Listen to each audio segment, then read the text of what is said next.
No quinto dia do julgamento do impeachment da presidente afastada Dilma Rousseff, foi a vez da acusação e da defesa falarem. Depois, foi a vez dos senadores se manifestarem. Abrindo a fase de debates do julgamento de Dilma Rousseff no Senado, a advogada Janaína Pascoal, que representa a acusação, rebateu a tese da defesa de que o processo pode ser considerado um golpe. A advogada reafirmou que ele seguiu todos os ritos legais. Segundo Janaína, que se colocou como defensora do Brasil, o afastamento de Dilma não foi cogitado por probleminhas contábeis, mas porque ela fez dos brasileiros vítimas de uma grande fraude. Todos os levantamentos feitos mostram que os valores das pedaladas que foram destinados aos programas para as pessoas carentes não chegam a 2%.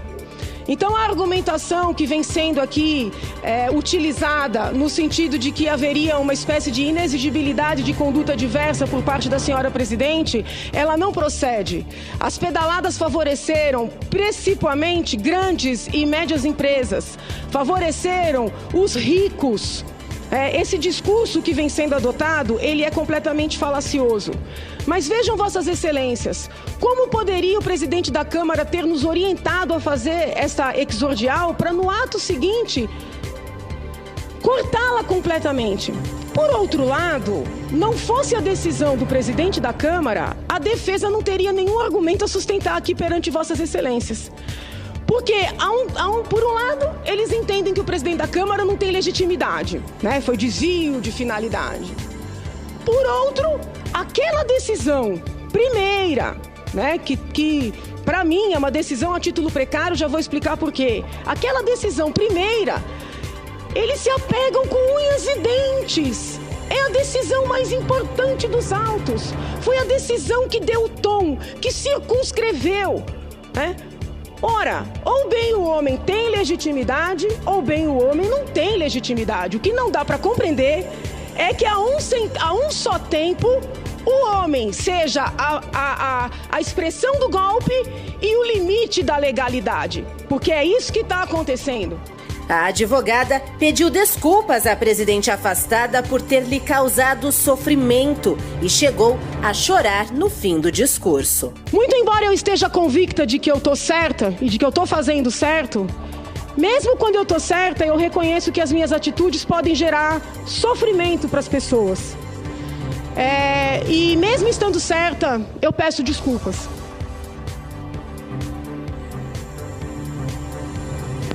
Excelência, termina o raciocínio. Finalizo pedindo desculpas para a senhora presidente da República, não por ter feito o que era devido, porque eu não podia me omitir diante de tudo isso. Eu peço desculpas porque eu sei que a situação que ela está vivendo não é fácil.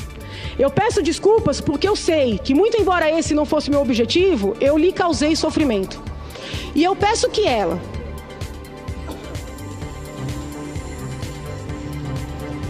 um dia entenda que eu fiz isso pensando também nos netos dela. Eu agradeço. Ao final da manifestação de Janaína no plenário, o líder do governo no Senado, Aloísio Nunes, do PSDB, solicitou ao presidente do Supremo Tribunal Federal, ministro Ricardo Lewandowski, que o deputado José Guimarães, do PT, fosse retirado do plenário.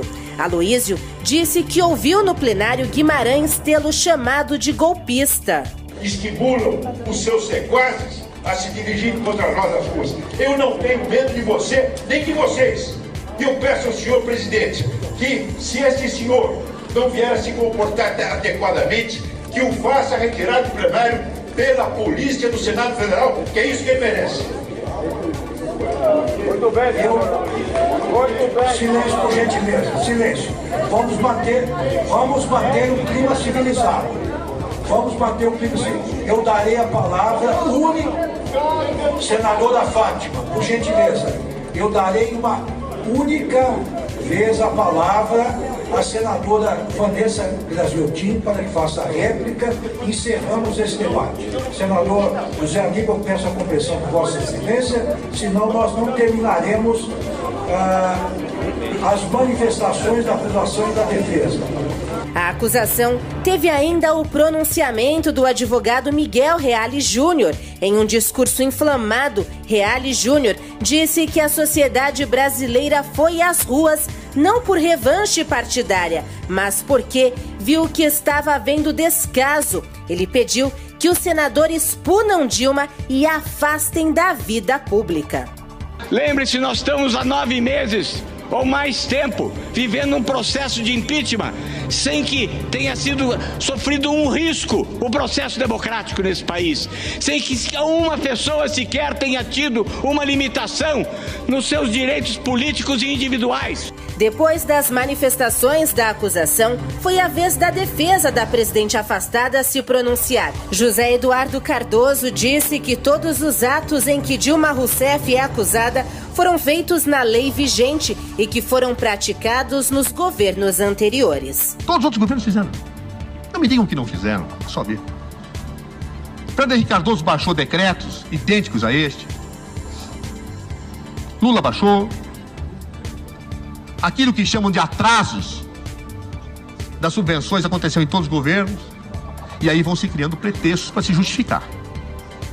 Pretexto. José Eduardo Cardoso disse que todos os atos em que Dilma Rousseff é acusada foram feitos na lei vigente e que foram praticados nos governos anteriores. No final do discurso em plenário, o advogado disse esperar que, no futuro, algum ministro da Justiça peça desculpas a Dilma Rousseff.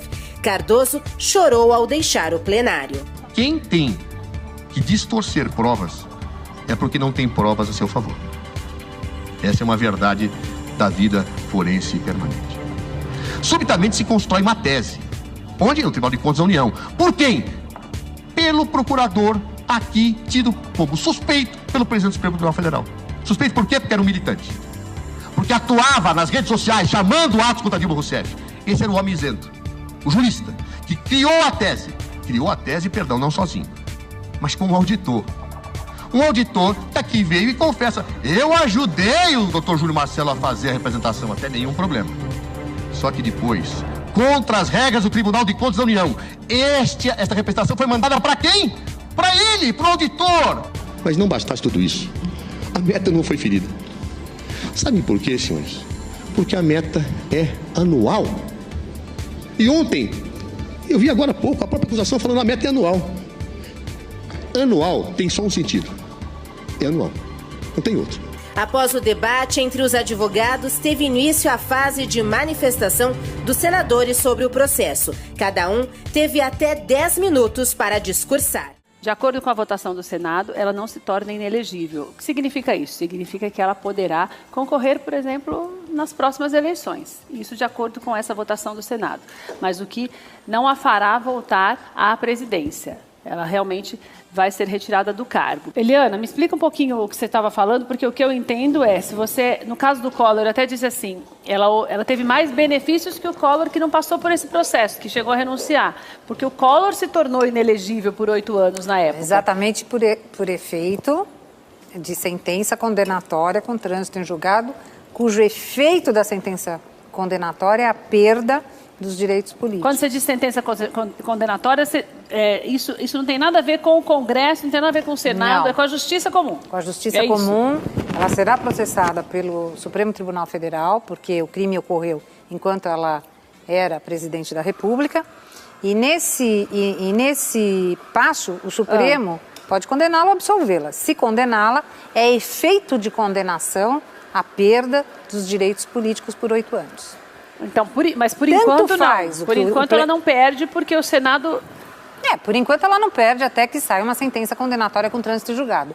Claro que isso não vai sair de um dia para o outro, é um processo criminal, vai demorar. Enquanto isso, ela também não volta para... Existe uma possibilidade dela recorrer a alguém para voltar à presidência? Não. Não existe. Não é como na Justiça. A última instância é o Senado. Não é como na Justiça que a gente vai pedindo, vai ela até teve, ela começou na Câmara, todo esse processo começou na Câmara, né, dos Deputados, veio vindo, é um processo que vem vindo. A última instância para esse tipo de impedimento de um presidente é o Senado. Entendi. Tá? Tem um representante do Supremo, como ele é um mediador, na realidade, ele não toma decisão alguma, mas é aquela pessoa que faz o regulamento, cumprir o regulamento e dá condições de que esse processo chegue para votação. Os juízes são os senadores. Isso. Então é a última instância. Que, aliás, eles se esqueceram, né? Que eles eram juízes. Perderam, né? Eles não são preparados para ser juízes. Né? Ô, Sônia, causa um pouco de estranheza ela não ser condenada, entre aspas, pelos senadores e continuar sendo podendo concorrer à perda dos direitos políticos, porque o que se falava, a maneira como se foi colocado, eu imaginei que ela fosse perder em qualquer coisa que fosse julgada pelo Senado, que ela não fosse conseguir. Na verdade, era o que esperávamos, né? Era o que nós esperávamos. Foi uma surpresa. Causa uma surpresa, Foi né? uma surpresa essa decisão, né, de colocar em votação e questionar a Constituição e tudo mais. Enfim, agora ela torna-se passível, né, a ocupar novos cargos e continuar aí no cargo público, na vida pública. E isso, na tua opinião, como cientista política, influencia alguma coisa em todo esse processo? Eu digo, falando politicamente falando mesmo, porque a gente pensa num apoio total e houve essa... Então, por que pode ter havido essa diferenciação nessa segunda votação? Então, na verdade, a figura, a Dilma como política, a gente sabe que ela é bastante fraca, né? Não é uma política que vai causar grandes frições aqui para frente. O próprio PT já tinha colocado meio de escanteio nessa história toda, né? Então, assim, particularmente, eu não vejo grandes consequências disso. Bom para ela. Na verdade, bom para ela. Professor, acho que talvez a senhora explique para mim isso. Eu acho que isso dá uma quebrada na base aliada do Temer nesse momento. Porque o ideal seria que todos votassem. Sim, foi uma surpresa. Pela perda dos direitos políticos dela. Né? Isso pode. Então eu acho que isso pode gerar alguma consequência, não pode? Pode gerar um desgaste aí. Na hora de avaliar essa base, o Temer vai ter que ter um pouco mais de cuidado. Né? Porque nós estamos avaliando uma questão política, eletiva. Política, né? Estamos pensando na questão do retorno ao mundo político executivo. Ela, tendo havido processo, se ela fosse condenada à perda dos direitos políticos, ela não poderia exercer qualquer função pública. É diferente de concorrer a uma eleição. Não poderia trabalhar numa prefeitura, no estado, não poderia trabalhar em lugar nenhum. Não poderia nem ser nenhuma funcionária atividade pública. Não pode exercer nenhuma função pública, porque uma das exigências é não ter perdas dos direitos. Ter a ficha limpa. Você tem que ter, é um dos requisitos para você poder exercer uma atividade pública. Então, ela ficaria muito restrita na atividade que ela poderia exercer para sobreviver. Foi isso até que foi alegado pelos senadores que apoiam, que eram contra o impeachment, que seria uma pena muito exagerada, né? Ser impedida como presidente e não poder trabalhar. É assim que eles conceituaram e assim que conseguiram convencer alguns senadores e não deu os 2/3 necessários para que a medida fosse aprovada no sentido dela perder os direitos. Nós temos 2 casos no Brasil somente sobre essa situação de impeachment. Uma do Collor, em que ele renunciou antes, então não foi julgado o impedimento dele, somente a perda dos direitos. Ou seja, mesmo ele renunciando, o processo continuou. E o Senado aprovou pela perda dos direitos. Não se tinha nenhum outro precedente. Mas só te interrompendo, é por isso que eu vejo, Sônia e Eliana, essa atitude do Senado como uma certa força política que ela ainda tem. Porque você veja bem, o Collor não passou por esse processo e se tornou e perdeu esses direitos. E ela, com todo esse burburinho, com tudo que está acontecendo, ainda conseguiu convencer alguns de que porque na verdade, quando você entra num processo desse, ninguém está pensando como é que o outro vai trabalhar, como é que ele vai viver, não sei o quê, entendeu? A professora, ela pode explicar bem essa questão da Constituição, que eu não imaginava também que ela fosse ter esse momento. Então, eu acho assim, a força da Dilma Medella, enquanto política, eu não vejo assim como catalisadora de toda essa mudança, mas sim Lula, os próprios aliados e também o Lewandowski. Acho que ali também teve uma... Eu por mim, apoio já cortaria o mal pela raiz, entendeu? Com certeza. É que dentro o que foi trazido... Se corta o que foi trazido, aliás, criou uma resolução, essa decisão do Senado, que é uma resolução que permite que qualquer outro... É a mesma coisa da anistia. Pois é, nós temos outros eventos aí, outros julgamentos, e abrir um precedente. Abre o precedente porque você abre o precedente para essa divisão, o grande favorecido será Cunha. Mas aí eu já vejo talvez aí esteja o poder disso, é o Cunha. Eu já vejo assim, muitos senadores lá não estão assim tão bem recepcionados pelo mundo jurídico aí. Eles têm receios de uma série de coisas. Eu acho que é com uma autodefesa de muita gente aí. Com certeza. Então, eu não vejo isso aí um fortalecimento da Dilma, do Lula, muito pelo contrário. Tanto que foi 61-20, não tem qualquer dúvida. Agora, pensando em mim, quer saber? Eu vou perder todos os meus direitos se eventualmente eu for condenado a uma perda de mandato? Favorece a todos. Aí você já teve uma divisão, 42 a 30 por aí. Mas isso não é um caso isolado? Isso pode se tornar uma regra? É lei. Agora virou lei, agora é uma resolução. Uma resolução do Senado tem força de lei para esse contexto. Qualquer outro fato semelhante vai ter que se usar essa decisão. Vai ter que dividir essa, porque como a professora tinha falado, é a perda, né, não o afastamento, o impedimento, é a cassação, com a perda dos direitos. A ideia que se tinha, pelo menos numa hermenêutica, numa análise mais, numa avaliação jurídica, que é questionável, é que você tivesse as duas situações juntas. Ou seja, eu não posso separar. Sem dividir eu acho que, na minha opinião, eu não entendo muito disso, mas na minha opinião, eu acho nem que não tinha nem que ser separado, é uma coisa meio óbvia, né? Mas foi uma questão que eles levantaram de ordem e resolveram fazer duas até de benefício próprio, porque todo mundo tem o rabo preso, vamos falar português. Aí eu já vejo aí. Aquele que mudou de lado ali, vamos pensar assim, falou, eu estou fazendo uma autodefesa. Então, na verdade, deixa eu pensar em mim, porque se eu fizer assim, acontecer alguma coisa, descobrir o que eu faço também, eu não estou livre disso. Vai que aconteça comigo, pelo menos eu tenho que trabalhar. Até porque a lei penal é muito fraca e nesses crimes aí, eles vão ficar presos o quê? 1 ano, 2 anos e continuam no ano seguinte... Exatamente. E no ano seguinte eles se reelegem, né? Diante da ignorância popular, né? E daí agora o que acontece? Só para você que está em casa, vou só te atualizar. Às 4 horas da tarde acontece já a posse do presidente Michel Temer.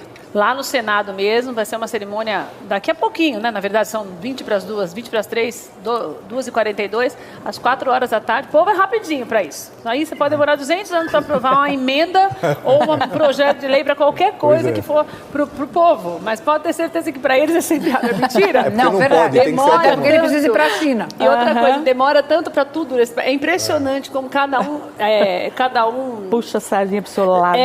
Legisla a seu próprio interesse, né? Porque é impressionante. Agora, o país está parado há quanto tempo? Eu preciso falar uma coisa. Fala que é bom que você precisa falar que assim, se você fala, não precisa falar nada. Vinha eu para cá, ouvindo aquele senador maravilhoso, que eu acho que a vida dele tem que ser altamente pesquisada, o Lindenberg. Gente, o Lindenberg está com um problema sério, não tá? Ele teve a ousadia de falar que a presidenta era inocenta. É inocenta. A Vanessa Graziotin já tinha falado. Gente, ele tá na linha do Lula, é inocenta. A presidenta é inocenta. Por favor, analfabeto no Congresso não mais, porque não dá para ouvir o que eles falam e não dá para entender o que eles votam. É lamentável. É lamentável. Gente, você sabe... Aliás, a gente tem que fazer isso agora. Aliás, se fosse levar o pé da letra, é uma falta de decoro que justificaria uma atitude de qualquer senador, porque é uma falta de decoro um senador de um país, um dos 81 senadores, falar como eles falam. Exatamente. Ofender como ofende, numa tribuna em que o mundo inteiro está assistindo. É assim, aí sim é jogar fora, não é livro de ética, de educação, não é Constituição. É jogar fora tudo, princípio. Porque você, para dizer que não concorda, não precisa ofender. Sem dúvida. Então é falta total de compostura, realmente, de formação. Agora, foi eleito, né? Então nós temos nessa divindade do voto. Teoricamente, representa a nossa população, né? Foi eleito. E agora eu acho que a gente tem que questionar, segundo ponto, urna eletrônica. Isso é fundamental. Daqui para frente acabou a urna eletrônica. Gente, e é muito engraçado o Lindenberg, porque o Lindenberg, ele liderou todo o impeachment do Collor, porque eu sei porque eu estava na faculdade ainda, né? Então chega a ser engraçado pra gente que viveu aquela época, vê-lo defender as pessoas são loucas, né? Fora da realidade. Eu fico questionando até a saúde mental das pessoas quando eu vejo essas coisas. Ou então isso é uma prova cabal de como o dinheiro corrompe as pessoas, né? É impressionante o que o poder faz. Né? O poder. Não é nem o poder, porque às vezes a pessoa é pobre, mas ela o poder faz o poder enlouquece. Agora, deixa eu falar uma coisa. A gente falou que daqui 2 anos a Dilma, voltando na Dilma, ela já pode ser candidata a alguma coisa. Senadora, por exemplo. Presidente. Não. De novo, ela pode ser candidata a presidente? Na realidade pode. Ela não tem restrição alguma. Pode. A presidente, então não tem uma... ela pode ser eleita... Ela não perdeu os direitos políticos dela, ela pode fazer público, qualquer coisa. Ela público, pode fazer um concurso público, prestar um concurso público para ser um... Promotor não, por favor. Promotor não. Ela não é bacharel, ela não é bacharel. Ela é economista. Ela teria que fazer uma faculdade. Ela é doutora em economia. Mas ela pode, por com exemplo, diploma meio... Doutora em economia. E pode ser prefeita, governadora, vereadora e até síndica de prédio. Eu Pode. acho que o mais próximo é o síndico aí. A última pessoa que pensou isso está lá e votou. Eu vi o voto do voto. Tá lá. Volta, viu, gente? Volta. E digo para você, existem muitas pessoas que simpatizam pela Dilma, pessoa Dilma, independentemente da história dela, da condição dela de petista, nada disso, pela Dilma em si. Nada nos afastaria da possibilidade dela sair candidata pelo município lá no Rio Grande do Sul, por onde ela morar, e conseguir uma votação. É que você veja, um ex-presidente dificilmente seria candidato a vereador, é uma questão até de essência, né? Mas poderia.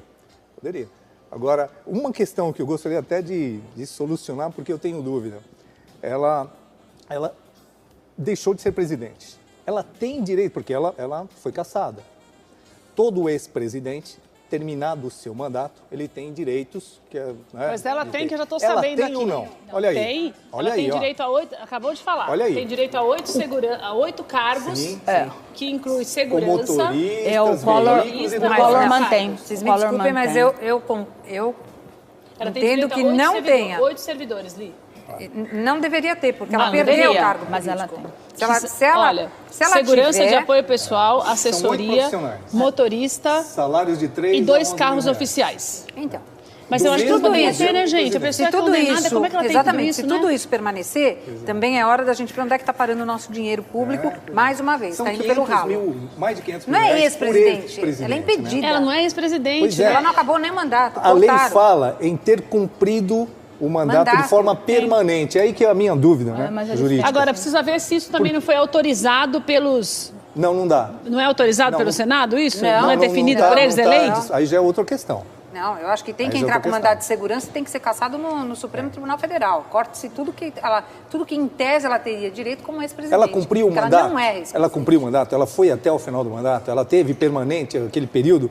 Eu acredito que não, corroboro com o pensamento. Ela perdeu o mandato, ela não terminou. Eu já escutei na mídia que ela, mesmo sendo impedida, por ter exercido, porque nós estamos falando de um presidente, é o segundo mandato. Sim. Ela já foi presidente. Isso ela tem essa vantagem porque ela já foi presidente. Sim, ela já é presidente. Ela está perdendo o segundo mandato. Então ela vai ter direito a todos esses profissionais. Sim. Porque ela é ex-presidente. Ela estava cumprindo o segundo mandato, mas ela já é ex-presidente. Mas também não tem cabimento. Mas porque ela foi reeleita e ela foi destituída do cargo, né? Mas ela vai ter 8 profissionais, 2 veículos. A nossa lei pelo mandato anterior. Então, mas aí tem algumas questões que devem ser consideradas, que eu acho que tem que entrar no debate agora, como um aprendizado, inclusive, de todo esse processo que nós estamos passando, fazer algumas revisões, inclusive em leis. Não tenho dúvida. O fórum privilegiado, eu acho que isso tem que ser repensado. Todas essas regalias que os nossos políticos têm, que são absurdas, eles legislam, sim, em causa própria, sem dúvida nenhuma. Isso tem que mudar. Então, assim, essas questões são fundamentais. Então, nós temos que começar também, até um processo educacional mesmo, para que o povo entenda que político é funcionário público. Político não é excelência, majestade, né? Não é Deus, né? Não é Deus.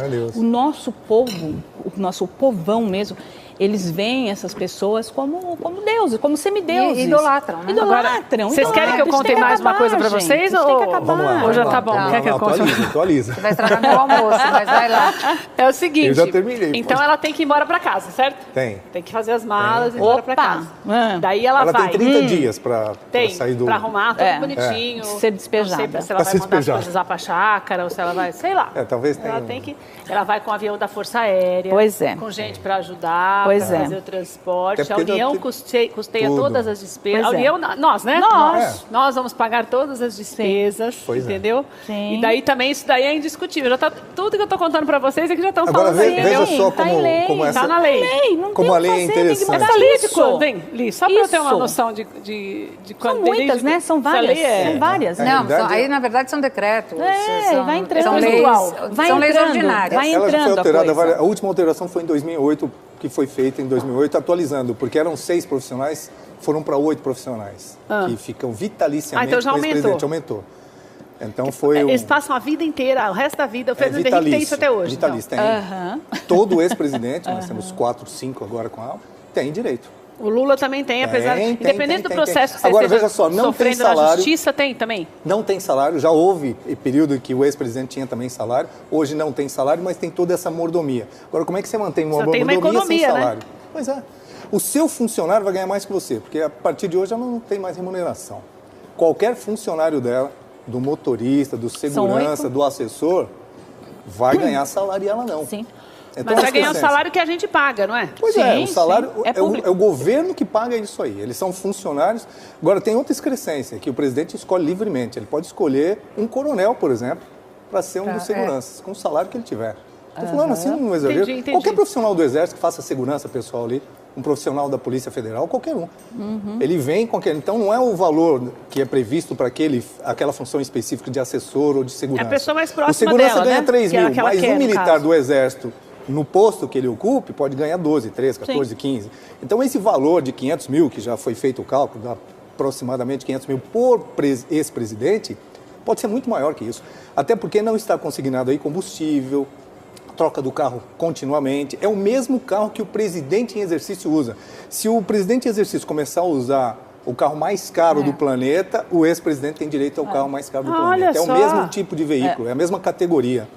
Se ele quiser, a pessoa também pode ter bom senso de não querer. Não vai abrir mão, porque é custeado pelo Estado. Então, eu quero perguntar outra coisa para vocês. Vocês até desculpem a minha ignorância, mas assim... Então, a pessoa não tem mais o cargo. Não. Certo? E daí, não é que elas falaram aqui agora que o Michel Temer ele vai assumir às 4 horas, depois ele vai para a China. Sim. Não é tipo vai para a China de você falar, vai para casa do chapéu, vai para a China de verdade. Vai oficialmente, vai para a China e vai voltar depois. Assume. Enquanto isso, o presidente, que não é o Cunha, sinal que nem tudo está perdido. Porque poderia ser. Poderia, mas não, o Cunha deve estar triste. É o Rodrigo Maia, que vai estar no lugar. Mas assim, então ela não é mais presidente. Daí, ela pode... Vamos pensar nos benefícios agora de quem não é mais presidente numa situação como essa, porque ela tem vários benefícios. Ela tem todas as mordomias dos cargos. Ela pode ser reeleita, pelo menos por enquanto. Ela pode ser candidata, o que eu não entendo é o seguinte, nós não votamos no Michel Temer. Ele está assumindo. Eu não votei. Porque eu não voto mas foi votado. Não tem que ter uma nova eleição? Não é lei que tem uma nova eleição? A lei já prevê, inclusive, por isso que tem o vice-presidente ou vice-governador. Por isso que a gente tem que pensar quando vota, né, gente? No vice. Olhar o processo eleitoral ele é muito custoso para todos. Imaginou se você não tivesse a figura do vice e toda vez que tivesse qualquer problema mas quando a gente vota, a gente não imagina que o vice vai ser o... mas é que vai ter o poder todo, nós né? não nos preocupamos. Mas a quantidade de vices que assumem é de 37%. Se você pegar todos os cargos eletivos, 37%, quase todo senador passa o cargo para o... Esse é pior ainda. Suplente. Esse é pior ainda, que o suplente você nem sabe quem é. Sim. Ele que escolhe ali aleatoriamente. Não precisa ter nenhuma vinculação política, pode ser um amigo de infância, verdade. Basta que o partido aprove. Ou seja, é uma pessoa que vai assumir o Senado Federal, no caso de um senador, que vai votar pelo, eventualmente, um impedimento, um afastamento ou qualquer decisão que muda, né, os horizontes de um país, pode ser qualquer pessoa. Pode ser sem qualquer vinculação cidadão, nenhuma. sem vinculação nenhuma política, nada. Pode ser um empresário com interesses. Mas se a população pedir, tem que ter uma nova eleição ou não? Não. Agora nem dá mais tempo. Não dá como preparar não tem isso. como. Agora vai ter que ser. A tentativa do inconstitucional também, né, 3 anos e meio com ele. O próprio tribunal... É inconstitucional e só por uma emenda constitucional... Isso leva... Agora nós vamos ter que nos virar com Temer até 2018 e lá vamos... Veja, e também não dá para questionar... O Temer é um político de essência. O Temer é um político. Falamos, a Dilma não era uma política. Não, mas o Temer, a Dilma foi colocada. O Temer é um político. É uma pessoa que faz os trabalhos políticos. Agora, até que se prove o contrário, também não tem nada contra ele. não responde a nenhum processo efetivamente, não foi condenado por nada. Então você não pode desacreditar numa pessoa. E o fato dele ser sentido. vice, Eliana, não coloca como coadjuvante dessa história, de todas essas acusações? Poderá ser, se a investigação... Assim, em nível de conivência, eu digo, não que ele saiba, que ele tenha Ele assinou. Tem a questão eleitoral. Tem a questão da chapa, né, Tem a questão eleitoral, que a chapa está sob julgamento aí. Exatamente. Tem a chapa E o TSE já deu uma primeira sinalização que há irregularidade. Aí cai tudo. Aí tem que ter nova eleição. Isso que eu quero saber. Mas ele é independente. Se isso acontecer, teria nova eleição. Isso aí tem direito a recurso. Isso vai. 2 anos, Mas não dá tempo, passa o governo. Existe a possibilidade legal, jurídica, de que isso aconteça. Sim. Porque está em julgamento. É um fantasma, né? Tá na vida do Temer. Agora, aí vem a questão política. Aí vamos ver. Será que é importante, seria bom para um país? Veja bem, o processo continua. O Temer assume como presidente. Será que é bom para o país? Temos uma nova interrupção, parar tudo de novo. Claro que não. Para começar uma eleição. E dinheiro, né, gente? Quem vale a pena. Quem trazer? Quem é o salvador da pátria? Não tem nenhum ali que... Quem é o salvador da pátria para você falar vale a pena toda a economia, porque muda tudo. O que o brasileiro tem que fazer, e isso aí é o conceito político, já que eles são nossos representantes, é fazer com que a coisa ande agora. De um jeito ou de outro que a coisa ande. O Itamar não seria, talvez, o melhor dos políticos, se fosse procurado à época, e fez o trabalho dele, completou o trabalho dele, independentemente da herança que ele trouxe, do Collor e tudo mais. Mesmo essa viagem do Temer agora à China, ele vai lá para o G20. Quer dizer, ali já existe uma possibilidade de alavancagem de negócios ali. Exatamente. É o que nós precisamos, Ele gente. tem reuniões marcadas, ele é um articulador. As portas fechadas, já com vários presidentes, primeiros ministros. Ele é um articulador. Então, a economia tem que ser movimentada agora. O que está se falando nos jornais, depois dessa votação, em todos os sites, em todos os jornais, é que o impeachment não tira o Brasil da crise. Claro que não. O que vocês acham? A crise é bem profunda, não vai ser... Tirar da crise, nem ato divino. Mas isso vai dar um fôlego. Mas dá, para mim, quando eu leio a gente falando isso... Dá um gazinho aí. A gente falando isso, eu vejo como uma coisa normal, porque a gente sabe que as coisas aqui são muito lentas, então, obviamente, essa foi uma das grandes causas para piorar a situação, mas a consequência não vai ser a sanar todo o problema. Não. Mas quando eu vejo outros países falando isso, me dá a impressão de que eles também não estão muito a favor. Acho que não faria diferença se fosse ela ou não. Quando você dá um parecer como esse no final de uma história. Não, ela não tinha mais credibilidade, gente.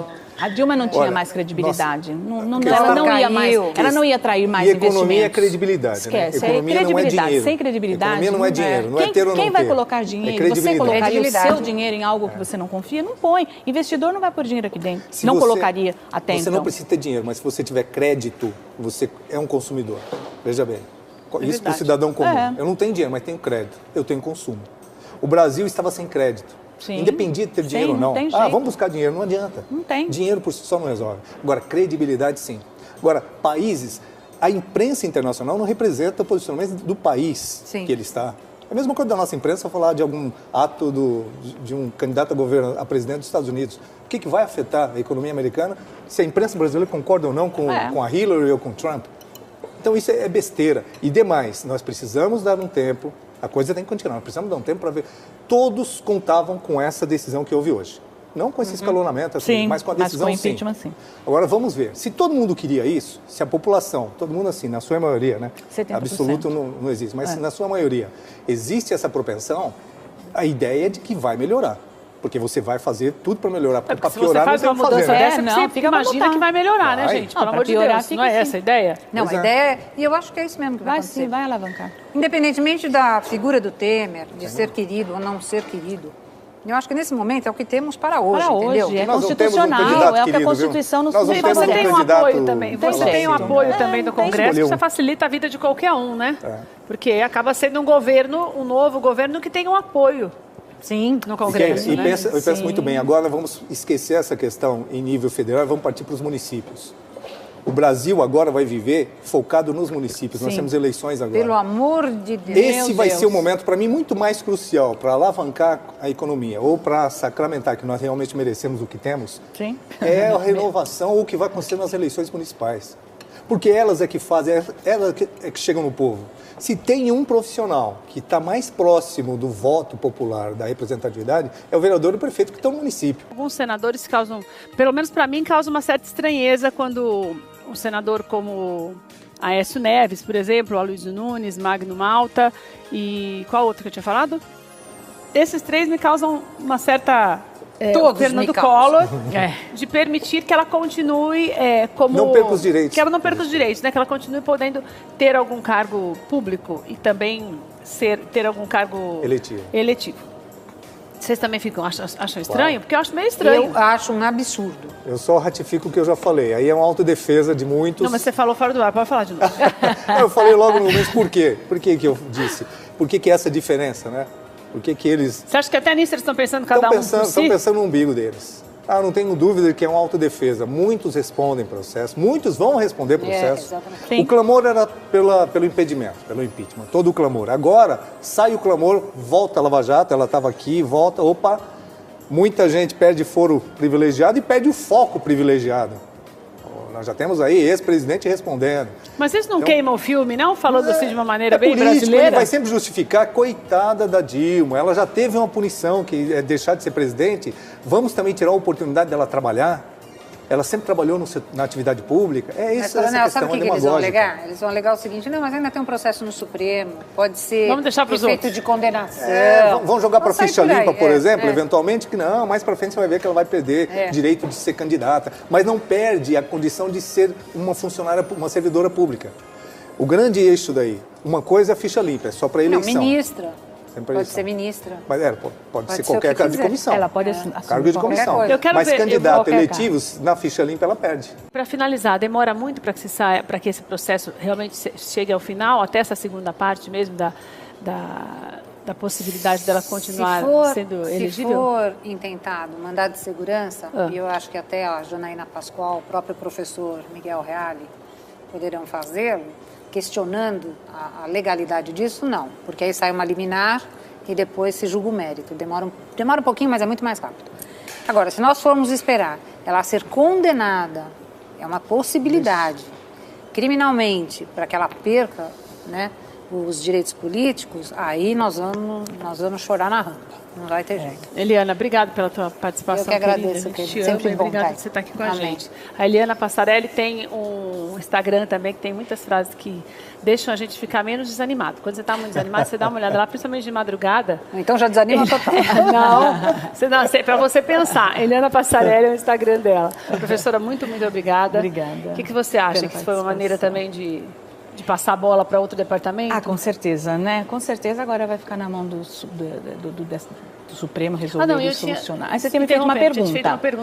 Vou responder rapidinho. Você acha que politicamente para eles, para quem votou a favor, vou te falar assim, curta e grossa, eles contam sempre com a amnésia do eleitorado. Sempre. E ela sempre acontece. Sempre. Se a gente não mudar isso, se a gente não for na raiz, educação, chavão, é chavão. Todo mundo fala, mas é fato. Se não for na educação, não vai mudar. Obrigada, Sônia. Obrigada a você. Olha, a Sônia tem o Facebook Sônia Sacramento, para você saber um pouquinho mais também sobre o trabalho dela, as opiniões dela, lá no Facebook Sônia Sacramento. Obrigada. É Facebook Sônia Sacramento. Coronel, o que você acha? Eu acho que para fechar todo é o conjunto da obra, é político, né? E no político a gente sempre espera algo diferente do que a lógica, do que o bom senso. De qualquer forma, é uma forma também de amenizar aquele impacto internacional de golpe, que era tudo contra a pessoa e tudo mais. Você acaba humanizando um pouco. Tudo bem, ela não pode porque ela cometeu uma improbidade, mas também não vamos elevar o extremo. Ficaria muito radical, inclusive pelo clamor popular que vem por aí. Então, nós temos uma sequência de tudo. Não tem morte de ninguém. Tem uma mudança radical de um processo que vinha e agora tem uma ruptura. Agora vai ser de gratuito, vai acontecer. Muitos desses opositores, da então situação, estavam clamando que o povo não ia deixar. Que povo? Que povo?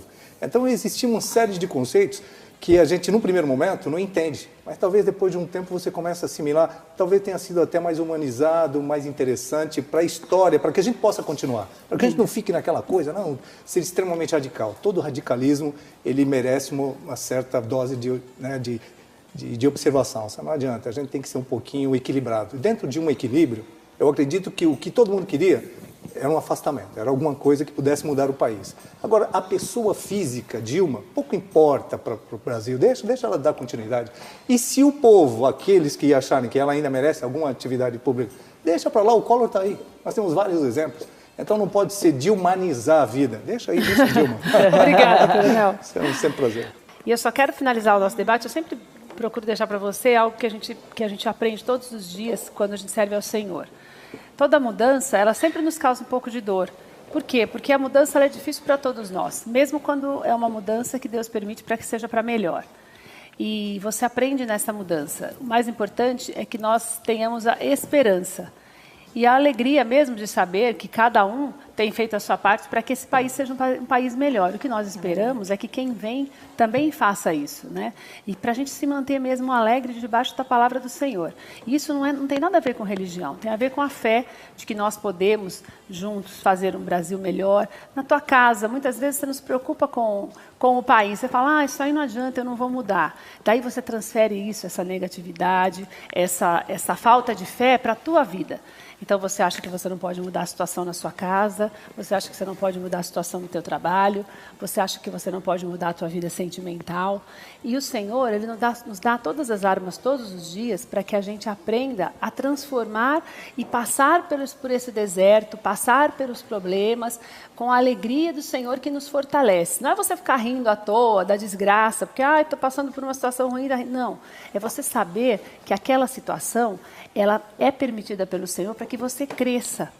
E toda vez que você cresce, você vai se fortalecendo para passar pelo deserto e poder colher aquilo que Deus tem para você. Deus tem um plano sobrenatural para o Brasil. A gente tem visto ao longo dos anos as marchas para Jesus no país inteiro crescendo, porque as pessoas estão percebendo que é preciso ter fé. E que as mudanças elas acontecem quando você coloca o teu problema, a tua vida, a tua casa e o teu país nas mãos do Senhor. Nós nunca imaginávamos 8 meses atrás que veríamos o país numa mudança como essa, depois de uma pessoa ser eleita com 54 milhões de votos. Só que Deus permite que as coisas aconteçam, que é para você acordar. E é a mesma coisa na tua vida. Acontece uma coisa muito errada, muito ruim, você fala, meu Deus, por que aconteceu? Porque você pode dar o primeiro passo para fazer o melhor. Você pode dar o primeiro passo para Deus começar a mexer na tua vida e mexer no país. E mexer no sentido de profundamente mesmo, mexer lá dentro de você para que você aprenda a viver melhor. Então não perca a oportunidade de seja um diferencial, não perca essa oportunidade de fazer a diferença onde você trabalha, na tua casa, no teu país. Não é você fazer estardalhaço, mas é você se comportar de uma maneira diferente, de uma maneira positiva diante das adversidades, de uma maneira solidária para quem realmente precisa de uma palavra de carinho, porque você também está nas tuas mãos o início de uma mudança. Então você não se esqueça disso. O que nós estamos vivendo é o que nós vivemos no nosso dia a dia. São problemas. E Deus te dá força para passar pelos problemas. Não deixa que eles te empurrem para baixo. Mas se firme no Senhor para levantar, continuar caminhando para você vencer.